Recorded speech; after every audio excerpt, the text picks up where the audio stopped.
土耳其共和党人民委员乌提古查迪尔·乌扎尔向土耳其外交部长查乌什奥路询问了土耳其代表团何时将访问东突厥斯坦。他说，外交部6个月前宣布，土耳其将派遣一个代表团前往东突厥斯坦，调查中国在该地区针对维吾尔人的侵犯人权行为。他在土耳其国民议会外交事务委员会的致辞中谈到维吾尔问题，并呼吁土耳其政府编写一份报告，向世界提供有关中国对东突厥斯坦镇压的信息。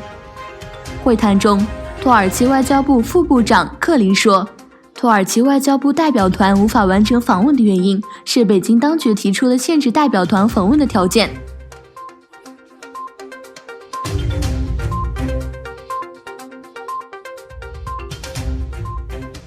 2020年1月16日，土耳其广播电视台维吾尔部主持人、维吾尔记者米尔卡米利·卡什格尔和位于荷兰的志愿者媒体创始人埃赫迈提参观了东突厥斯坦新闻和文化中心。东突厥斯坦新闻和文化中心主席阿布杜吉利里·卡拉卡什先生首先向客人介绍了该中心多年的工作情况和档案，客人对该中心的工作给予了高度赞赏。然后举行的会谈中讨论了东突厥斯坦斗争所遇到的问题和解决方法。米尔卡米利先生说，团结不是要聚在一起，而是要在不同地方以不同方式争取同一目标。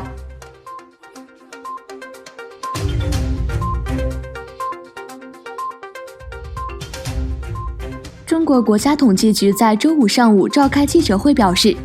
，2019年中国的国民国内生产总值比去年增长 6.1%， 符合年初 6.0% 至 6.5% 的预期。但是专家认为，中国未来还面临着其他挑战。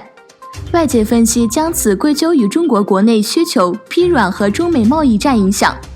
根据中国国家统计局，中国2019年第4季度的经济增长率为 6.0%， 与第3季度相同。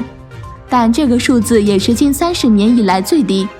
这也是1990年以来最低的经济增长率。有分析师预测，2020年中国经济增速将破6%，进一步减慢至 5.9%。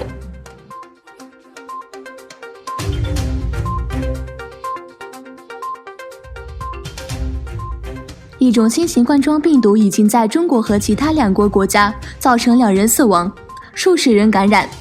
武汉官方周4证实，新型病毒已导致第2个死亡病例。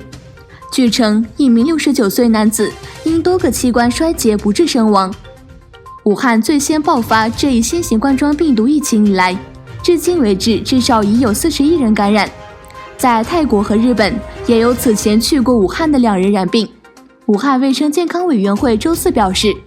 已有12名患者康复出院，但尚有5人病情严重。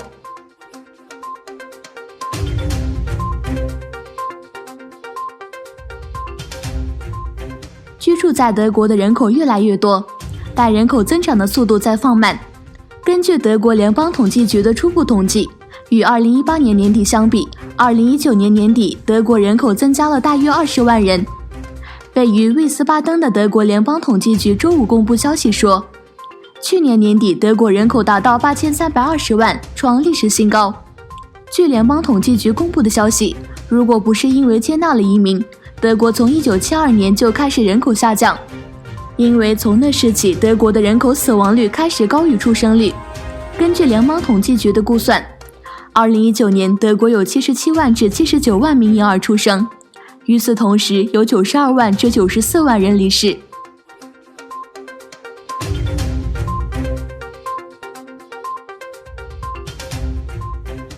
美国驻韩国大使哈里斯因留胡子，在社交媒体上遭到网民和异民人士的激烈抨击。